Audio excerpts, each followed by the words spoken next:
Here's how to temporarily disable Windows Defender in Windows 10 or 11. Press the Windows key and search for Windows Security. Open it and click the three lines in the top left to expand the menu.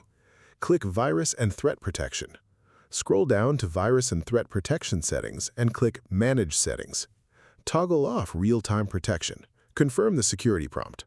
Scroll down and also toggle off Cloud-Delivered Protection and Automatic Sample Submission. Important: only disable Defender when you have a specific reason, such as installing software it is incorrectly blocking. Re-enable it as soon as you are done.